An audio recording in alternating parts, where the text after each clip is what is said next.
پکاری لاش پہ زہرا میرے حسین حسین، ارے کفن بھی تو نے نہ پایا میرے حسین حسین۔ السلام علیکم، میں ہوں آپ کا میزبان ظفر رضوی، آپ کے اپنے ٹی وی چینل قائم ٹی وی کینیڈا سے۔ آج جس موضوع پہ ہم بات کریں گے اس کا عنوان ہے راہ حق اور محبت اہل بیت۔ ہمارے ساتھ تشریف فرما ہے مولانا مہندی رضا ایمانی۔ آئین سے ہم کچھ سوال کرتے ہیں اور ان کے جوابات معلوم کرتے ہیں۔ السلام علیکم مولانا صاحب۔ وعلیکم السلام۔ قبلہ، میرا آپ سے پہلا سوال یہ ہے کہ جب محرم کا چاند ہمارے آئمہ دیکھتے تھے تو ان کا کیا رد عمل ہوتا تھا؟ بسم اللہ الرحمن الرحیم۔ چاند کے سلسلے میں جب محرم ائمہ علیہ السلام جب محرم کا چاند دیکھتے تھے تو ان کے چاند دیکھنے کے بعد جو رد عمل آتا تھا وہ خود ہمارے عوام کے لیے آج ہمارے لیے ایک پیغام ہے۔ بے شک، جب بھی ہم چاند محرم کا چاند دیکھیں، مختلف روایتوں میں آیا ہے کہ 2-3 روایتیں میں آپ کے سامنے پیش کروں گا کہ جس میں ائمہ علیہ السلام جب چاند دیکھتے تھے تو ان کا رد عمل کیا ہوتا تھا۔ اس میں پہلی روایت جو میں آپ کے سامنے پیش کراؤں وہ ہمارے صادق عالم امام جعفر صادق علیہ السلام کی روایت ہے کہ جس میں فرماتے ہیں مولا، جب روایت میں ہے کہ جب مولا چاند دیکھتے تھے تو پھر ان کی کیفیت کیا ہوتی تھی، اس کیفیت کو مولا نے بیان کیا۔ آپ کا غم، روایت میں کہ آپ کا غم بہت زیادہ ہو جاتا تھا۔ یعنی امام علیہ السلام یہ بتا رہے ہیں کہ جب تم لوگ بھی چاند محرم کا چاند دیکھو تو یہ کیفیت اپنے اندر پیدا کرو۔ یعنی یہ پیغام بھی خود سیرت امام جب پیغام ہے تو ہر چیز میں ہمیں پیغام ہے۔ سیرت میں جب ہم پڑھتے ہیں اور سنتے ہیں اہل علم سے تو امام علیہ السلام کی جو سیرت بیان ہوتی ہے اس کا مطلب یہ ہوتا ہے کہ آپ یا ہم اس میں سے ان چیزوں کو اپنائیں جتنا اپنا سکتے ہیں۔ یعنی انسان کوشش پوری کرے کہ سیرت پہ عمل کرے۔ اسی طرح یہ ایک پیغام ہے، جب محرم آتا ہے چاند دیکھا جاتا ہے تو ائمہ علیہ السلام کی سیرت میں کیا ملتا ہے، جب آپ دیکھتے تھے چاند تو آپ کا غم بہت زیادہ ہو جاتا تھا اور آپ اپنے جد امام حسین پہ بہت زیادہ گریہ اور مصائب بہت پڑھتے تھے، گریہ کرتے تھے، اور تمام علاقے سے لوگ بھی آتے تھے اور ماتم کرتے تھے اور آپ کو پرسہ دیتے تھے، تعزیت پیش کرتے تھے اور جو ہے وہ آپ کی خدمت میں آتے تھے۔ پھر اس کے بعد ایک اور روایت میں ہے امام جعفر صادق علیہ السلام کے ایک شخص آیا اور اس نے آ کے ایک عجیب سوال کے دیکھیں۔ یعنی روایت میں خود امام کے لیے تو تعجب نہیں تھا، لیکن مولا امام نے اس کے سوال سے یہ ظاہر کیا۔ روایت ہے کہ ایک شخص امام کے بعد کہتا ہے، مولا دنیا میں ہم نے دیکھا کہ جب کوئی مر جاتا ہے، جب کوئی قتل ہو جاتا ہے تو لوگ ایک دفعہ اس کی عزاداری کرتے ہیں، مثلا اس کے لیے لوگ سوگواری بناتے ہیں، اس کو یاد کرتے ہیں، ایک حد تک اس کو یاد کرتے ہیں۔ اور لیکن میں دیکھتا ہوں کہ جب آپ کے شیعہ پہلی محرم آتی ہے تو آپ کے شیعہ جو ہے وہ عزاداری میں جو ہے وہ اس طرح عزاداری کرتے ہیں۔ یعنی اس کا سوال یہ تھا، مولا جب کوئی دنیا سے جاتا ہے، کوئی قتل ہو جاتا ہے تو اس کی سوگواری ایک حد تک ہوتی ہے، ٹھیک ہے، ایک آپ نے سیم کے مجلس کی، چہلم کیا، برسی تک، پھر آہستہ آہستہ وہ غم انسان بھول جاتا ہے۔ لیکن اس کا سوال یہ تھا کہ مولا جب محرم آتے ہیں تو آپ کے شیعہ جو ہیں وہ محرم کو بالکل اسی طرح بناتے ہیں، یعنی ایسا لگتا ہے یہ کل کا واقعہ، یعنی شاید یہ کہنا چاہتا ہو راوی کہ اسی طرح، یعنی ایسا لگتا ہے جیسے یہ واقعہ کل کا ہو۔ اب امام نے دیکھا جواب دیا، امام نے کہا، امام اس سے کیا کہہ رہے ہیں؟ امام نے کہا یہ تم کیا کہہ رہے ہو، کیا کہہ رہے ہو؟ اور اس کے بعد امام نے کہا جب آسمان پر، اب دیکھیں چاند کی پھر بات ہے، امام نے کہا جب آسمان پر چاند محرم کا چاند نمودار ہوتا ہے تو ملائکہ امام حسین علیہ السلام کا پہران آویزہ کرتے ہیں، یعنی اس کو لٹکاتے ہیں، بالکل۔ اور اس کے بعد وہ در حالت میں وہ پہران کون سا پہران ہوتا ہے؟ وہ جو شمشیر سے پارا پارا کیا جا چکا ہوتا ہے، وہی پہران۔ یہ اسی کرتے کی طرف اشارہ ہوگا روایت میں جو جناب زہرا سلام اللہ علیہ نے اپنے ہاتھوں سے اس کرتے کو سیا تھا۔ اور اس کے بعد فرمایا کہ خون میں ڈوبا ہوا ہوتا ہے۔ اور اس کے بعد امام نے فرمایا حرم اور ہمارے شیعہ اس پہران کو دل کی نگاہوں سے دیکھتے ہیں۔ دیکھیں امام نے ایک اہم نقطہ بیان کیا، دل کی نگاہوں سے، یعنی ممکن ہے کہ اب جب آپ محرم کی یاد کرتے ہیں تو فوراً آپ کے آنکھوں میں آنسو آ جاتے ہیں، بالکل۔ تو یہ کیسے آنسو آتے ہیں، اس کی کیا وجہ ہے؟ اس کا مطلب ہے کہ امام بتا رہے ہیں کہ ہم نے اس آنکھوں، یعنی وہ بصیرت کی جو آنکھیں اللہ نے ہمیں دی ہیں، شیعوں کو دی ہے، مطلب امام کے جواب سے لگ رہا ہے کہ امام نے فرمایا کہ وہ بصیرت کی جو آنکھیں ہیں وہ ہم اور ہمارے شیعہ اس پہران کو دیکھتے ہیں، پہران کو آنکھوں سے دیکھتے ہیں اور ہم پر پھر آنسو بہنے لگتے ہیں۔ یہ امام علیہ السلام نے ایک اس روایت میں اس سوال کو مکمل کیا۔ پھر اس کے بعد دیگر روایتیں بھی، یہ بھی امام رضا علیہ السلام سے ایک روایت ہے۔ اچھا، امام رضا علیہ السلام سے بھی روایت ہے کہ امام فرماتے ہیں ماہ محرم کا جب ماہ محرم شروع ہوتا تھا، اب وہ اپنے والد کی امام موسیٰ کاظم علیہ السلام کے متعلق بیان کرتے ہیں کہ فرماتے ہیں ماہ محرم کے شروع ہوتے ہی میرے والد کو کوئی مسکراتا وہ نہیں دیکھتا تھا۔ یعنی ایک پیغام ہے، یہ پیغام ہے کہ جب محرم شروع ہو تو مسکرانا نہیں، صحیح یہ بات، پیغام جی امام بالکل کا، صحیح کہہ رہے ہیں یعنی ہم شروع محرم سے لے کر آخر محرم تک ہمیں اس طرح رہنا ہے جیسا ائمہ نے ہمیں. تو ہماری جنریشن مولانا صاحب یہ آج کل جو ہم محرم یہ کر رہے ہیں اور تو ہمیں اس کا ذرا میسج دیں لوگوں کو کہ ہمیں کس طرح اس پہ وہ کرنا چاہیے. بالکل میسج یہی ہے، پیغام یہی ہے ہماری مومنین کے لیے، تمام دنیا میں جہاں بھی مومنین ہیں ان کے لیے یہی پیغام ہے کہ سیرت معصومین میں جتنا ہم بیان کریں گے، جتنا وقت ہے ہمارے پاس بیان کریں گے، اور اس کے علاوہ بھی کہ محرم کو سادگی سے بنانا چاہیے، لباس سادگی سے ہو، کھانے جو ہے سادگی سے ہوں، تاکہ ہم اس غم کو اپنے اوپر ڈھال سکیں. بے شک. اور جس طرح جو بھی امام حسین السلام کے غم کے طریقہ کار ہیں، ماتم ہے، مجلس ہے، سوز، سلام، مرثیہ، جہاں بھی انسان اپنا جو حصہ جسے ہم کہہ سکتے ہیں کہ وہ پارٹیسپیٹ کر سکتا ہے، وہ جائے اور اس مجلس کے اندر. ممکن ہے بعض لوگ سلام و مرثیہ پڑھتے ہیں، وہ ان کا حصہ ہے، بعض مجلس پڑھتے ہیں، وہ ان کا حصہ ہے، بعض نوخوانی کرتے ہیں، وہ ان کا حصہ ہے، بعض جو حدیث قصہ پڑھتے ہیں وہ ان کا حصہ ہے. تو اس طرح عزاداری کے اندر انسان شریک ہو، کسی نہ کسی طریقے سے ماتم کرنے والے ان کا وہ حصہ ہے.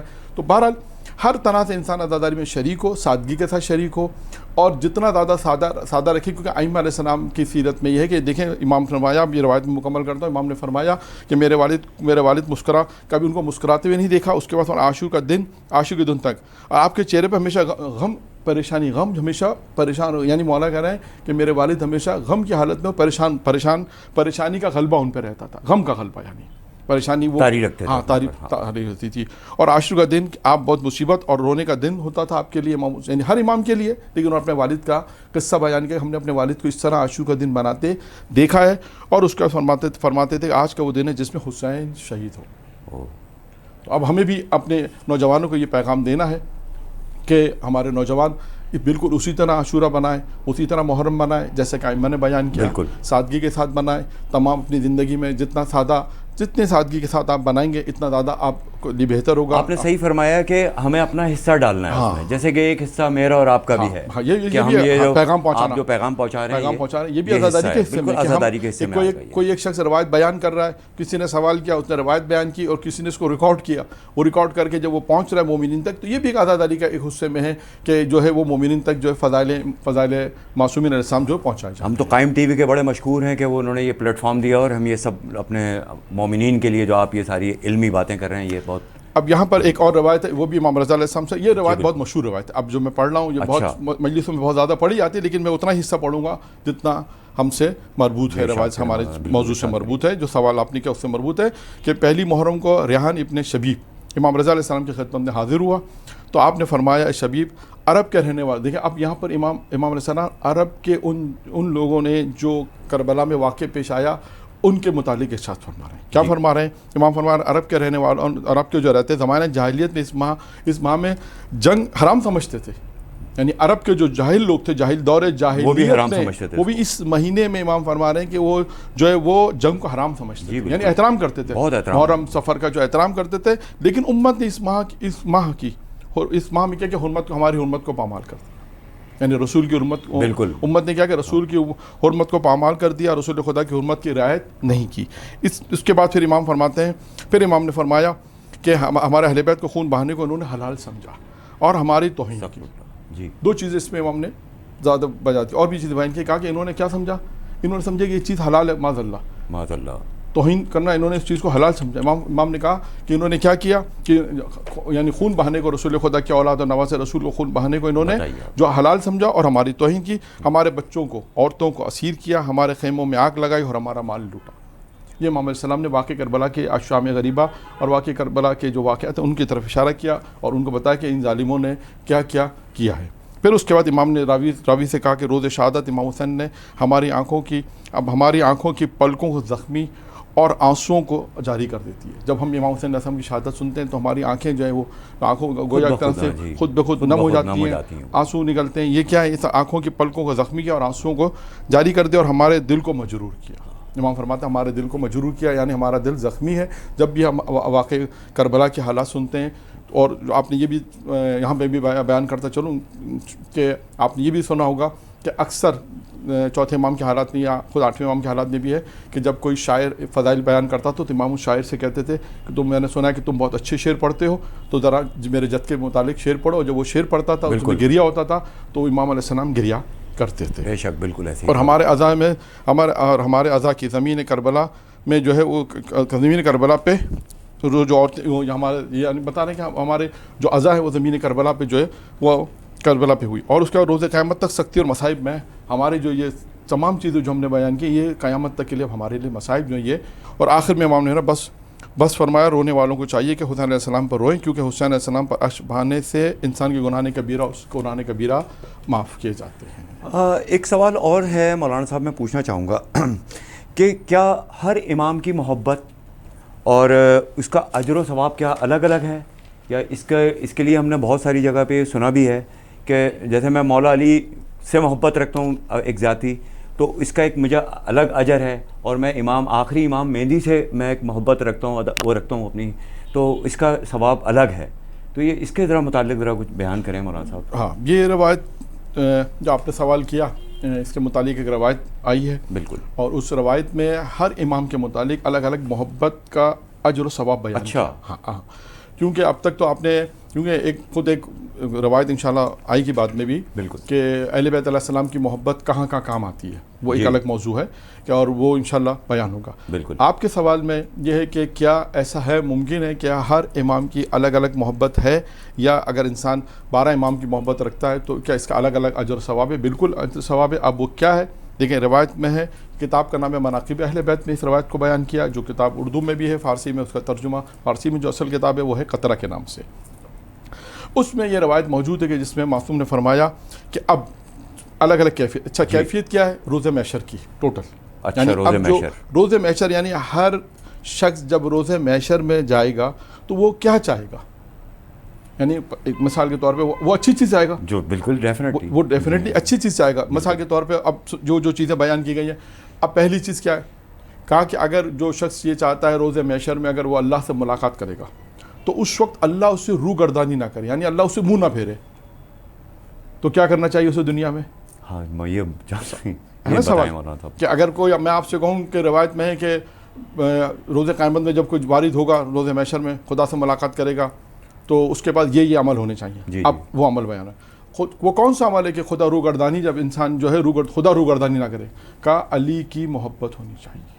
سبحان اللہ. یعنی اگر اس کے پاس علی ابن ابی طالب کی ولایت اور محبت ہے تو اس پروردگار عالم گویا اس سے گفتگو کرے. کیا کہنے، واہ واہ واہ. اب یہاں پر ہر جملے میں ملاقات آئے گا، لیکن ملاقات آپ جانتے ہیں وہاں پہ کوئی ملاقات خدا کوئی وہ نہیں ہوگا، لیکن تعبیر یہی ہے جب خدا کے سامنے انسان جب روز محشر میں پہنچے گا تو وہ جب چاہتا ہے کہ خدا اس سے روگردانی نہ کرے تو علی کی محبت اس کے دل میں ہونی چاہیے. نمبر 1. نمبر 2 میں فرمایا دوسرے امام، وہی سوال وہی ہے کہ جب روز محشر میں وارد ہوگا، جب روز قیامت میں جائے گا، اگر کوئی شخص یہ چاہتا ہے کہ وہ خوش ہو، یعنی جب اللہ سے ملاقات کرے تو اس کے اظہار خوش ہو. جی بالکل. یعنی پروردگار سے یعنی اس کو خوش ہو تو کیا کرے؟ کہا کہ اگر وہ خوش ہونا چاہتا ہے، خوش رہنا چاہتا ہے کہ میری خدا سے ملاقات ہو، خوش رہنا چاہتا ہے تو اس کے پاس امام حسن علیہ السلام کی ولایت ہونی چاہیے، محبت ہونی چاہیے. واہ واہ واہ. پھر اس کے بعد تیسرے امام حسین علیہ السلام کی ہے کہ اگر کوئی روز قیامت میں جب وارد ہونا چاہتا ہے، جب وہ قیامت میں آئے گا تو کوئی ڈر و خوف نہ اس کے پاس. دیکھیں کیونکہ قیامت کے متعلق ساری چیزیں ہیں، ڈر و خوف بہت زیادہ بیان کیا گیا ہے، بہت ابھی بالخصوص اہل بیت کی جو محبت ہے اس میں بہت زیادہ آیا ہے ڈر اور خوف کہ وحشت ہوگی. اگر کوئی یہ چاہتا ہے کہ اہل بیت علیہ السلام کی وہ چاہتا ہے کہ خدا کے جب سامنے ملاقات کرے اس کو ڈر و خوف نہ ہو، تو کہا کہ اس کے دل میں حسین کی محبت ہونی چاہیے. بہت خوب مولانا صاحب، بہت زبردست. اچھا اب یہ جتنی چیزیں سب مومنین چاہتے ہوں گے. بالکل یہی سب. اب ایک چوتھی چیز میں کیا ہے؟ اگر کوئی یہ شخص چاہتا ہے کہ وہ اس وقت جب وارد ہو جب جو روز قیامت میں خدا سے ملاقات کرے اس کے گناہ بخشے جائیں، جب وہ محشر میں پہنچے اللہ کی بارگاہ میں تو وہ یہ کہے کہ میرا کوئی گناہ نہیں ہے، کوئی گناہ جو ہے وہ میرا نہیں ہے، سارے گناہ میرے بخشے جائیں. ٹھیک ہے. تو اس صورت کے اندر کہا کہ چوتھے امام زین العابدین علیہ السلام کی محبت ہونی چاہیے. اور پانچویں چیز ہے کہ اگر کوئی شخص یہ چاہتا ہے کہ خدا کا لطف و کرم اور خدا کی عنایت اس پر ہو، لطف و کرم اور مہربانی ہو، اور وہ اس کی آنکھیں اس سے روشن ہو جائیں. یعنی اگر کوئی مومن چاہتا ہے کہ خدا کی عنایت چاہیے روز محشر میں، خدا کا لطف و کرم چاہیے جس سے اس کی آنکھیں روشن ہو جائیں، کھل جائیں، تو اس کے بعد پانچویں امام محمد باقر علیہ السلام کی محبت ہونی چاہیے. سبحان اللہ. اور اسی طرح چھٹے امام کے لیے ہے کہ اگر وہ چاہتا ہے کہ اس کا نام عمل سیدھے ہاتھ میں دیا جائے تو اس کے بعد چھٹے امام جعفر صادق علیہ السلام کی محبت ہونی چاہیے. اور اسی طرح اگر کوئی شخص چاہتا ہے کہ پاک و پاکیزہ وارد ہو، یعنی جب خدا کی بارگاہ میں جائے تو پاک و پاکیزہ ہونا چاہیے. جب وہ پاک و پاکیزہ ہوگا تو کیا کرے دنیا میں, کا اس کے دل میں 7ویں امام موسیٰ کاظم علیہ الصلوۃ والسلام کی محبت ہونی چاہیے. اسی طرح 8ویں امام کے لیے کہ اگر کوئی چاہتا ہے خوشی کی حالت میں شادمان, جی شادمان جیسے کہتے ہیں انسان خوشحال شادمان, پہلے بھی آیا تھا, وہ دوسری چیز یہ شادمان, انسان جیسے خوشحال ہو شادمان ہو. جب انسان چاہتا ہے کہ شادمان خوشحالی کی حالت میں, تو چاہتا ہے کہ اس کے دل میں امام رضا علیہ السلام ہمارے 8ویں امام کی محبت ہونی چاہیے. اور اس کے بعد جو اگر اب کوئی جاتا, دو چیزیں آئیں اب جو روایت میں آ رہی ہے, وہ دو چیزیں, اگر کوئی چاہتا ہے اس کا مقام اعلیٰ مقام ہو, جی الین کا مقام الین کے مقام پر ہو, اور اس کے گناہ نیکی میں تبدیل ہو جائیں. اگر جب اس وقت خدا کی وہ چاہتا ہے کہ جب روز قیامت میں وارد ہوگا اور محشر ہو, اور چاہتا ہے کہ میرا مقام تھوڑا بلند مقام ہو, بالا مقام ہو, اور میرے گناہ نیکی, اس کے گناہ جو نیکی میں تبدیل ہو جائیں, تو اس کے دل میں امام محمد تقی علیہ السلام کی محبت ہونی چاہیے جو 9ویں امام ہے. اور اس کے بعد 10ویں چیز کیا ہے, وہ یہ ہے کہ اگر کوئی شخص چاہتا ہے کہ اس کا حساب آسانی سے ہو جائے, جنت کی طرف جائے. سب شخص کوئی بھی نہیں چاہے گا, کوئی بھی نہیں چاہے گا, سب چاہیں گے جنت کی طرف جانا چاہتا ہے اور حساب میں آسانی ہو جائے. کوئی چاہے گا اس کا حساب جو ہے مشکل میں ہو, ہر شخص چاہے گا حساب میرا آسانی سے ہو جائے. تو کہتے ہیں کہ اس کے دل میں جو ہے وہ ہمارے 10ویں امام علی النقی علیہ السلام کی محبت ہونی چاہیے. اور اسی طرح اگر کوئی شخص چاہتا ہے متقی اور پرہیزگار خدا کی بارگاہ میں وارد ہو, تو اس کے دل میں امام حسن عسکری علیہ السلام کی محبت ہونی چاہیے. اور آخر میں 12ویں امام جو ہمارے ہیں, اگر کوئی شخص چاہتا ہے کہ اس حالت میں جب وہ خدا کے ملاقات کرے تو اس کا ایمان کامل ہو اور اسلام نیک ہو. ایمان یعنی ایمان اس کا کامل ہو اور اسلام اگر نیک ہو. اگر کوئی چاہتا ہے کہ اس صورت میں وہ خدا کی بارگاہ میں حاضر ہو, خدا سے ملاقات کرے, تو اس کا ایمان کامل ہو اور وہ اسلام اس کا نیک ہو, تو اس کے دل میں امام مہدی علیہ السلام جو ہمارے 12ویں امام امام مہدی علیہ السلام کی محبت ہونی چاہیے. مولانا صاحب بہت اچھی گفتگو آپ سے جاری رہی ہماری, بہت انفارمیٹیو آپ نے چیزیں بیان کری ہمیں یہاں پہ. اور ناظرین, اس پروگرام کا سلسلہ چلتا رہے گا. اگلے ایپیسوڈ کے اندر ہم مولانا صاحب سے اور سوال کریں گے اور اس کا جواب لیں گے. تو قائم ٹی وی کے ساتھ قائم رہیے گا. انشاءاللہ جلد دوسری ایپیسوڈ میں حاضر ہوں گے آپ کے پاس. کاری لاش پہ زہرا میرے حسین حسین, ارے کفن بھی تو نے نہ پایا میرے حسین حسین.